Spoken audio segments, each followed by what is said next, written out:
Soya mokili Nzambe ozali nyonso ya mokili Nzambe ozali nyonso ya mokili Yesu Yesu Nzambe ozali nyonso ya bana Kongo Nzambe ozali nyonso ya bana Kongo Nzambe ozali nyonso ya bana Kongo Yesu Yolingo Yaolingo Ozali nyonso ya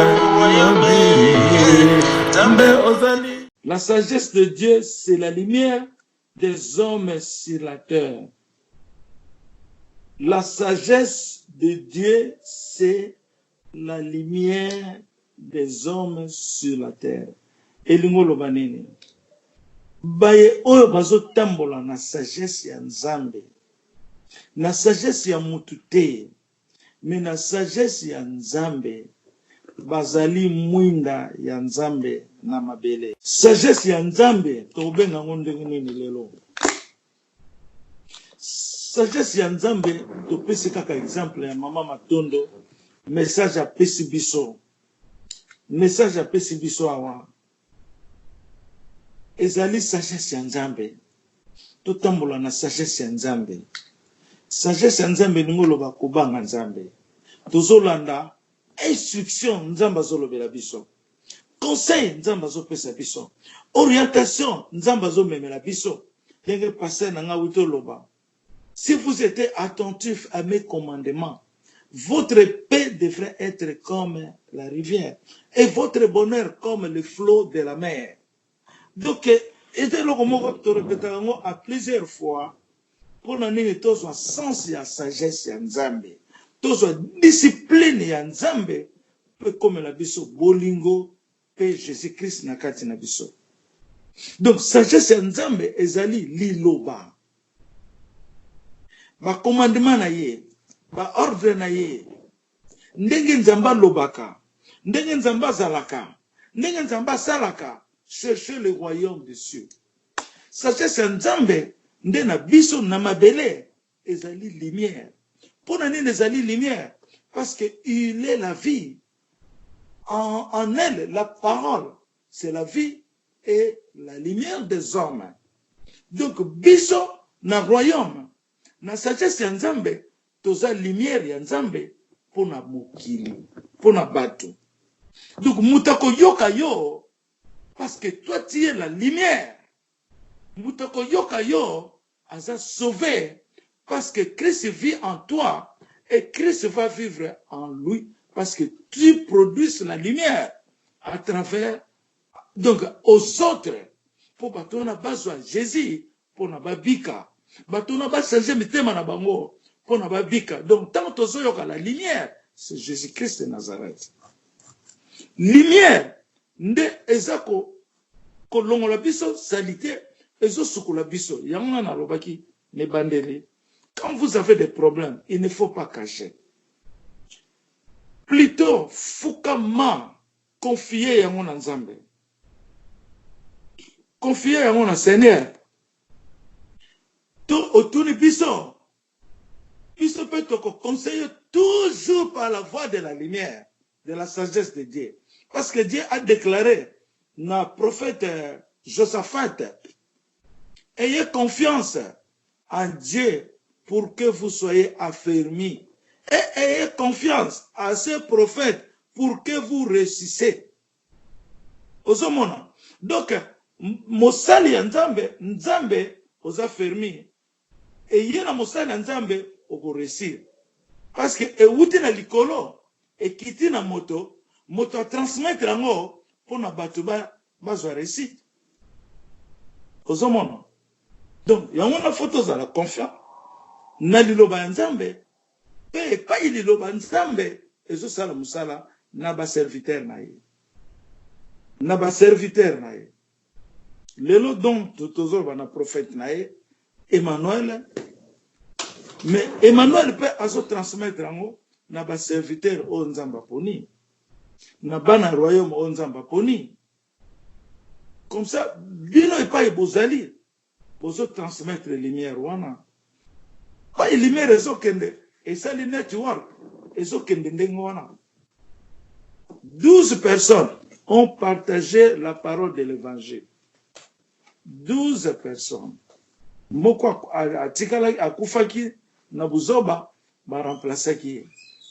12 personnes seulement après nzamba tinde ba apôtre Paul babandi koya après ba msusu baye. Ozomona. Donc ndengwana. Nde yangwana to comprendre ndenge le lobanzambe ken. Bon, na premier paragraphe na wuto loba na suka ya vision oyo na wuto loba nzamba lobi na yoki nzambe alobi aye kolongola pasi na mokili oyo wana yalaki ya le 12 mais au verset ya suka na yokaiki na yoki nzambe alobi oye alobi oye azoloba na ngai oye kolongola pasi na mokili oyo. Donc la parole est accomplie par ma foi. Na puissance divine ya nzambe liloba seko kisame nango pona zana kondima na ngai. Na leki wana toke lelo le 13 avril. Tout le monde a dit que Jésus aza mutu. Oui, azali mutu. Lokola tozali kotambola na ye pe kovivre na ye me ye azali nzambe. Tout le monde a dit que Jésus azali mutu. Tout le monde a dit que Yesu Masia azali mutu. Oui, oui, donc à l'objet lisusu, oui, azali mutu. Lokola tozali kotambola na ye pe kovivre na ye yangwana azali mutu. Yangwana azali mutu. Mais ye azali nzambe. Donc nzambe lokola ye na mukili na ye a se transformer la parole qui est Dieu et la parole qui se fait chair. Parce que nzambe akoya kaka na nzoto oyo ye aponi. Oyo tu bazoloba n'importe quoi. Mais baza koyeba liloba ya sagesse nzambe te. Pour ça quand tu me vois, tu vois le Père. Kalakala wana nazalaka na bino, boyebi le Père te. Kalakala wana nazala bino, boyebi le Père te. Quand tu me vois, tu vois le Père. Parce que après cette explication, parce que ce que souka kika wana, kalakala wana nazalaka na bino, boyebi ngai te, boyebi le Père te, et n'yé koma kaka. Et il y a une polémique à ma quoi. Mais à préciser encore que on a yebisaka bino eza yewa na zana kati na ngai. Ngai na c'est lui, tout ce que je vous parle, ça ne vient pas de moi, ça vient de lui. Nyonso na yebisaka bino eza ya ngai te, eza yenda lobaka. Ye azana kati na nga, azo sala musala na ye. Yango ne loko na ye na loba boye.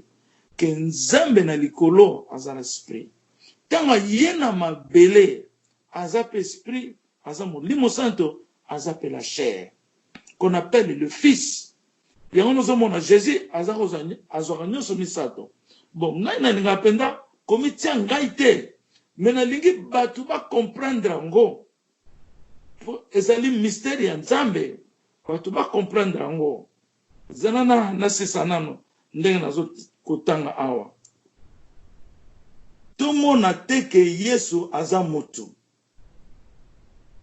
Oui, azali moto, lokola tozali kotambola na ye, pe ko vivre na ye, mais ye azali nzambe.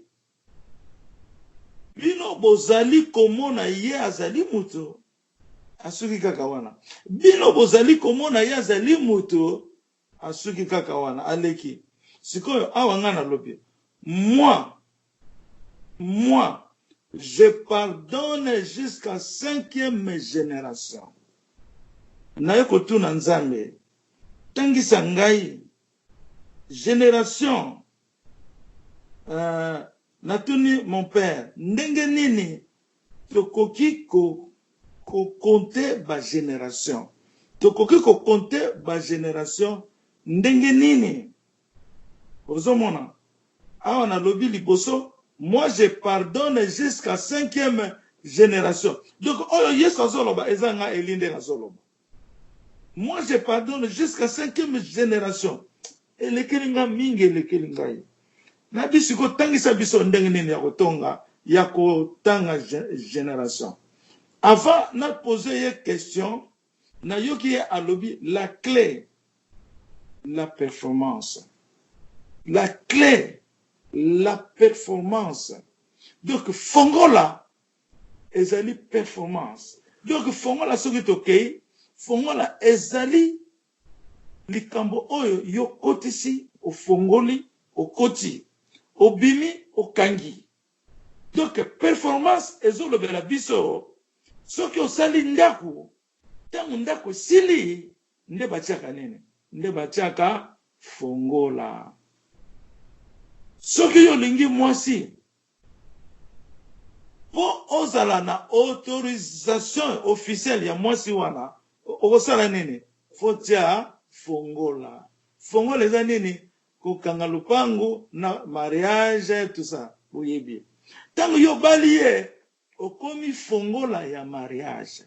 Donc la clé, la performance.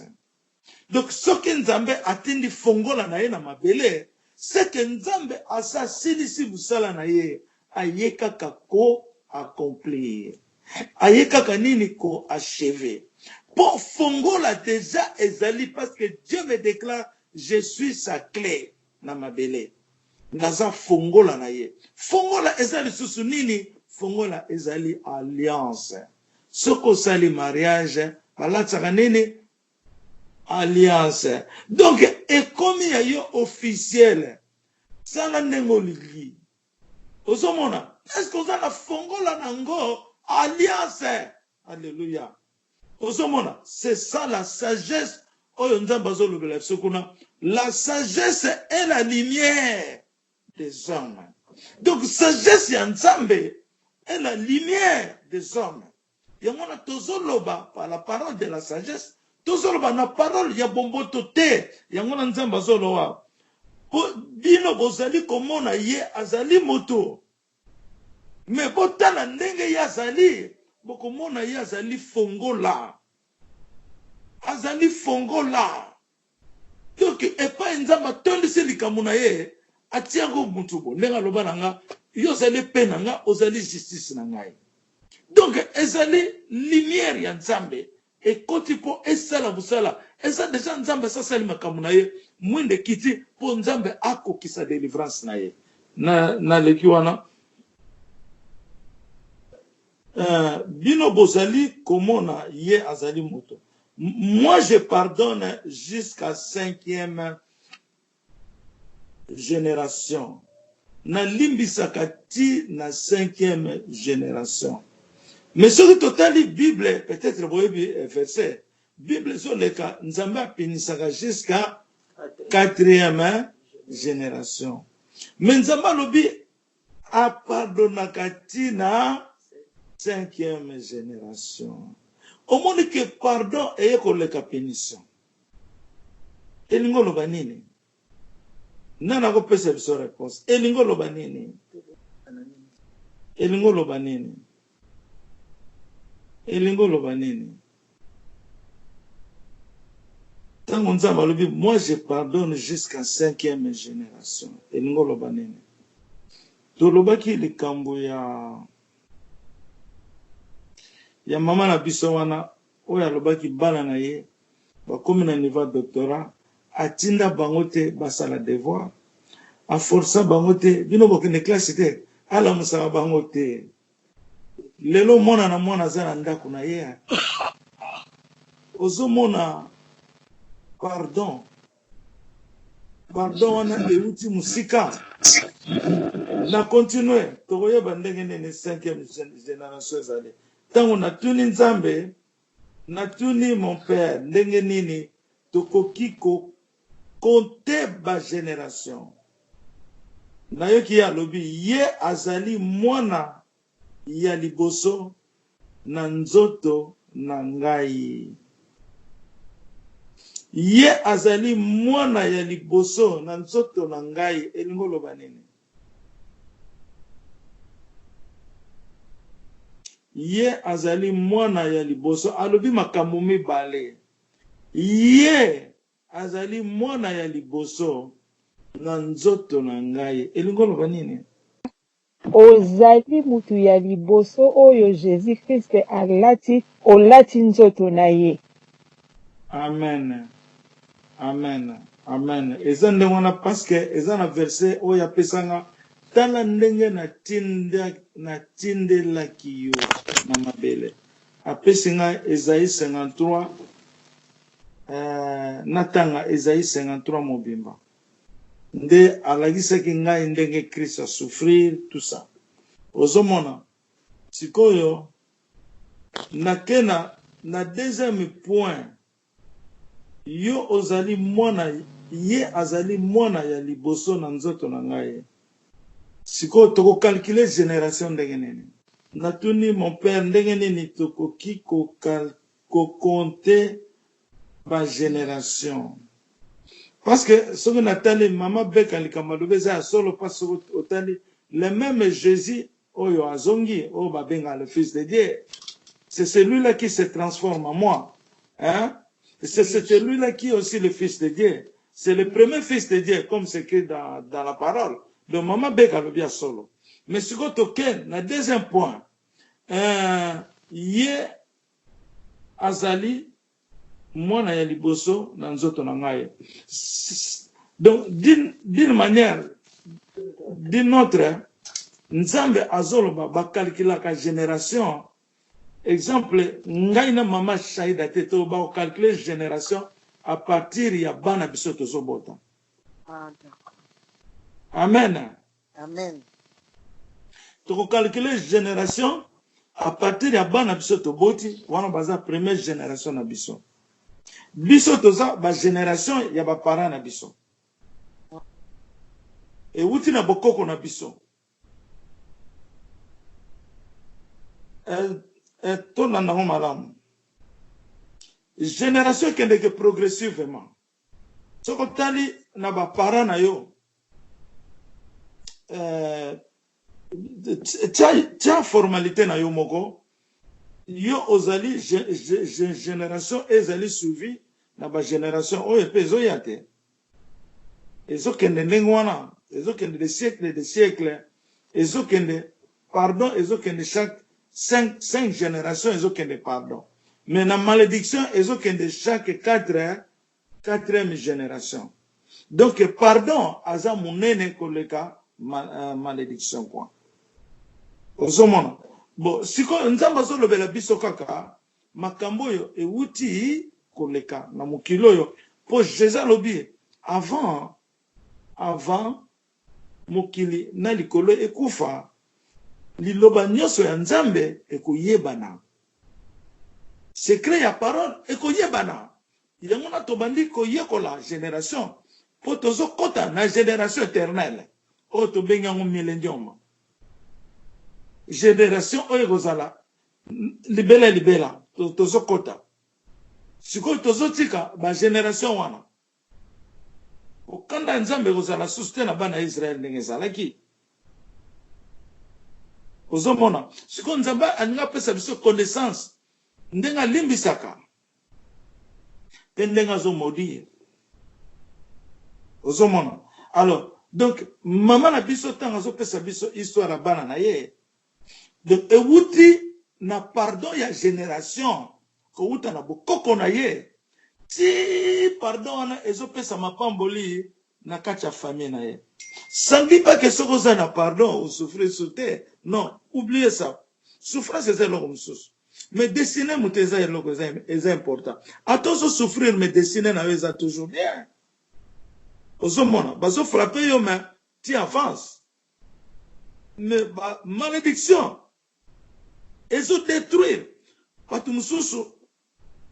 Bana nyoso baso bota. Basala kate, babala kate.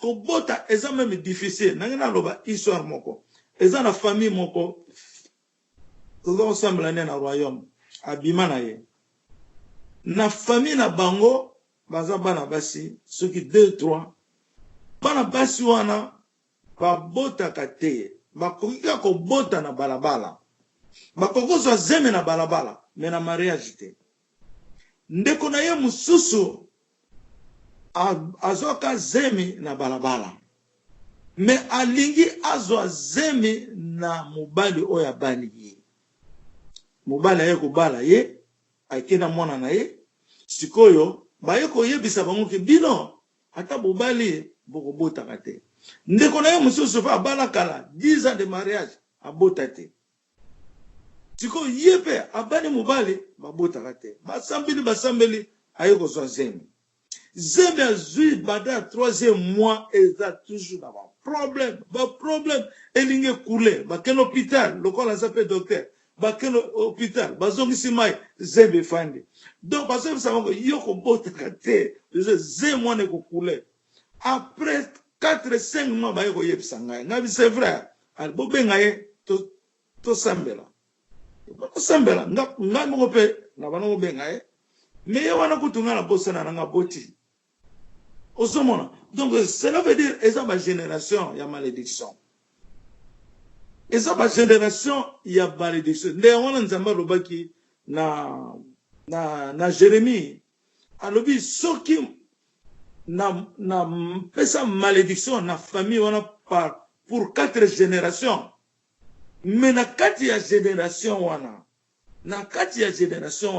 soki ba reconnaître ngai na kubikisa bango alors siko bamisusu bamitiaka kake biso ezala kaka boye donc condamnation sur la condamnation et continue kako se condamner nde yango wana pasteur Erika Oto lobawa ke yo moko tango zo komi condamner na liloba na yo yebaka ke zo komi condamner yo moko okomi problématique na likambo na yo po yo moko zo porter préjudice donc na vie na yo mais faut déclarer que biso toyebi Jésus Christ asala bapara na ngai bakoko na ngai maintenant ebisa bino pasolo maman azo yebisa biso lobi ba fille soko tali famille na ye relation za na famille na ye eza impeccable yango na bayebaka esika yo kono kokota na biloko ndenge wana kota bikotela te okoyiba kokota okoko sauver famille oyo ebeba oui c'est vrai faut que ne peut sauver et ça malamu mais il faut faire attention faut dans la maïle alors et l'autre n'est que ça biso poto brisé par lien familial par lien ya mabe ba lien ngana zoka musala te ba lien ngana saka na ba problème na mariage ba lien c'est la foi en Jésus-Christ c'est la foi linga au décoder Yesu azanani. Il faut le décoder. Comment le décoder? Il faut l'aimer d'abord. Avoir crainte de lui. Et respecter ses principes. Okomona ke même malade des anakati na yo. Okobanga ngoli susu te. Lobakaka o eza gloire na yo nzambe. Mengana so banga ngote. Eza na ba malade msusu dozoa. Ngana lobaka na yebi ngote ça ce n'est pas dans ma souffrance. Attention frapper nga. Je ne te reconnais pas. Et puis, il faut trouver barelo moko. Maladie est tout ça dans la chair, mais tout ça dans mon lit, mon sang tout est. Ce que vous avez le Saint-Esprit, Saint-Esprit est saint, parce que vous avez le Saint-Esprit, parce que vous avez Zambé. Tu as le corps, parce que le corps doit souffrir, comme Christ a été dans la souffrance. En souffrant qui bingi, ce qui toque, na lik, 17, peut-être 24 ans. Donc, la Bible a déclaré qu'il a trop souffert et il a été rejeté par cette génération. Anyokwamaki, ça nous montre que Zamutu, pour esprit que nous avons été, esprit que nous avons été, ça nous dit que Azamutu a Anyokwami. Donc, c'est la chair, Nemutu, et qu'on peine souffrance. Okokobela okozala na ndenge nyonso ekoki c'est la chair. Konyokoma ya mutu, eza na divergence ebele. Mutu no mususu anyokama na kote oyo, na kote aza bien, kote ozonyokama, kote. C'est toujours ça. Si moko aza journaliste ya CNN awa, a déclaré que po azui aza te na coronavirus, a déclaré que na vie na ye atikala kobela te. Ata mutu passe, tikala koyoka ngote. Mutu déjà ça na ba 40 quelques des années. Mais il a commis maladif. Hein? A commis bien. Maman Zolo va commis bien. Mutoyo, et peut pas s'embellir mingue. Mutoyo, a peut monter malade. Mutoyo, a belate na vie na ye mobimba. Maïko comme maladif. Ozomona. Nde yangono moni mutuno mtazana tanaye. Azana tanaye bonheur. Nyoso ezakaka gloire ya Nzambe. Ndenge batunaki Yesu. Ndenge batunaki Yesu. Mwana oyo abotami na ba défaut yo. Eza ba parents na ye basalaki masumu to arbité. Baza masumu te meza gloire ya Nzambe. Donc maladie wana ezalaki pona gloire ya Nzambe. Mais biso siko totungisaka Nzambe mingi pona biloko eza intérêt personnel na biso. Eloko musuna ngina tire bana Nzambe. Biso totungisaka Nzambe na babiloko ezali personnel etali biso moko. Ozomona ole totungisa Nzambe na makambo eza kolekela bandeko na biso. Na likambo eza na ndeko aza pembeni na yo. Mais biso totungisaka Nzambe beaucoup na makambo ezali personnel ya biso moko. Notre propre intérêt. Ce n'est pas bien, aux égoïstes. Yangwana alobaki na maman Jolie sambela liboso makambo mokili. Yaka na famille na yo na 3e position. Ozomona pe ke lelo bana Nzambe bozote ya biso na façon Nzambe azolobela biso. Tozozo mateya d'une autre manière. Tozozo connaissance ya lumière. Ya Nzambe na moto bozomona te ya kate. Na pesi biso message. Maman Simba atei biso. Maman Limbaya atei biso. C'est Christ qui nous parle. C'est Christ qui nous parle. Lelo maman Chantal Beka. Ayebisi bandekone balobi makambo zako yebisa biso tango ngo ekoki. Mais tango maman Chantal azolo tango. Peut-être deux semaines après le événement oyé. 2 semaines après nde ba événement oyé. Mais il y a des gens Nzamba sa lekisi yango maman Shaida lobike. Soko za na ndoto na yo koma ya ko bisama olakisi nengo komaki obieza audio balobia ya solo yesa yo kakya. Mais lokola wana ezalaki prophétie tozalaki obligé to lobango. Eza na bandoto, eza na ba prophétie, eza na ba révélation, eza na bandenge bele bandoto yelelaka. To ye bandenge toko décoder yango. Talobi te bolo ba te faut parler benganga oyebisi nga ndoto okomi opesi nga kopi benga pe na komi to dio to garder en soki ezali to loba mais soki ezaka bandoto moko ezali personnel là on ne parle pas etali yo tokosambela mpona citation na yo ezala secret mpo bato misi bamona bandoto tokoloba neti ndoto ya mama Mati nayebisaki mama Mati dès le temps qu'il m'a parlé nayebisaki oyo ezali personnel. Et c'est l'ipona yo mapamboli Nzamba zo persona royaume. Mais lokola mama Mouya koti na kati tokoloba kaka ya mama Mouya. Mais en vérité tonga koloba ya mama Matite ananga kaka aloba ya mama Mouya. Alobi kaka mona ki boy toza na kati ya salle mama Mouya passe ko servir wana mutu nyosa oyeba ke mama Mouya za na royaume abimate. Ozomona. Mais ngai na permettre que metango mama Shaida ayeko yebisa biso na monike o ezali trop personnel, il faut que nous gardons ça. Il faut que nous ezala maman mingi lokola maman Buturi bando teneme na lotolo ba soute soka yebisinga na bito sambela eza yo to prier aya opesanga ba suite nango voilà eza nzela ndenge lekelaka.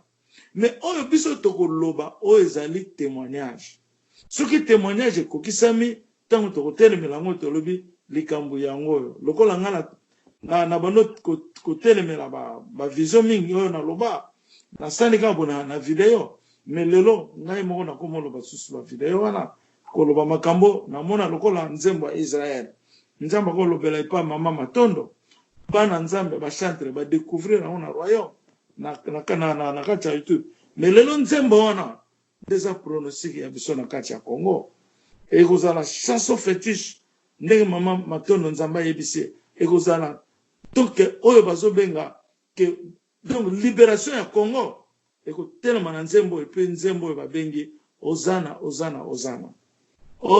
nzembo na nzamba lobelanga ngo 4 ans 5 ans 6 ans avant que yango na biso to ko célébraka na Congo po Congo za mandalala ozombona bon na kei na bon elomso bon tika na lobana mo na ke na verset msolandi tokoki ko compter ba génération essaie de expliquer yango ndenge ni toko compter ba génération ndenge nga naza mona liboso ya nzambe ndenge pe génération e bandi ko compter à partir ya mona ya liboso suite ya souffrance ya Congo ekomela ndumba parce que Congo ba boycotter présence à Jésus-Christ na mabele Congo ba boycotter présence ya Jésus-Christ na mabele pour des raisons intérieures. Et ça, maman moko allemande, a solo na deux frères, ba congolais. Et ça, la vidéo et ba témoigner qui ont et pas passer bobo. La kanisi pe boye bien o. Maman natanga tuni bango, parce que deux personnes, bino bose colonel. O ba congolais. Il y a le bid nzamba zalaka na Congo, mais butungisi ye mingi. Nzamba zalaka na Congo, mais bino botungisi ye mingi. Donc tant on a bandi qu'on méditer les sous plus profondément, na yeko mona que passe ya Congo ezali pona sabotage. Ba Congolais ba saboter nzambe mingi. Yango na Congo est souffrir da ndenge ya kusakana te, et juste symbole ya kindumba. Donc c'est ça la cause parce que ils ont saboté le Seigneur. Parce que nga nazo mona famille nanga mais famille nanga za pena moi c'est na bana nanga te famille nanga zo lo ba Congo mais tant on a bimi na lupango nde kuna na souffrir na kuti pe Congo pasa ko sakana te ba terrasser donc mboke kufa ngai moko pe souffrance osomona parce que ils ont racheté donc ba négliger la parole de donc négligence c'est le mot le bakaraté qu'on négligeait présence à moi pour mutango batumi pe ba ebiete mais ezali négligence ya parole ya nzambe batu ba détourner la parole de Dieu parole ya nzambe ezali présence ya nzambe parole ya nzambe ezali présence ya nzambe batu basali commerce na liloba nzambe batu basali kindumba na kati liloba nzambe batu basali n'importe quoi yango na nzambe a maudire Congo de yango no somona tozolo ba makambo ya borner bolingo nzambe ekomaka tina 5e génération donc nzambe tanga lobi yango na sisa ki pe kutute tango nzambe lobi yango que makambo na ye komaka pardon na tina 5e génération tango nzambe lobi yango eza cadeau na biso déjà. Donc promesse ya esprit saint na ya pardon tozu yango ezu biso tina 5e génération. Donc tozu yango déjà tozu yango donc tozo kota na yango na millénium jusqu'à l'éternité. Ozomona soki ba famille ba yebaki nzambe Jésus-Christ eloko nini induire biso na ko souffre dedans na passe eza minoko na biso moko ndenge pasteur Erika utoloba comportement na biso moko négligence na biso moko et le quitte orgueil surtout au babengi orgueil ça c'est numéro 1 na Congo. Ngai pourquoi nazalaka tam susu na courage te ko aborder batu pena pona makambo sambela boye c'est à cause de l'orgueil pour ngai vraiment na yina orgueil nga orgueil na ninga ngote eza biloko moko pesa sans vie na ngate orgueil zalaka sans vie na ngata mokete et là on a ça nango ekoza la kanda ou bien méfiance ou bien surtout beaucoup plus réserve. Mais orgueil na lingaka ngote pona ebike orgueil eza tout simplement c'est le diable. Pour diable akoko linga yo o voix mate, o réussir te. C'est l'objectif. Il y a Satana, la kacha bato, et ça orgueil.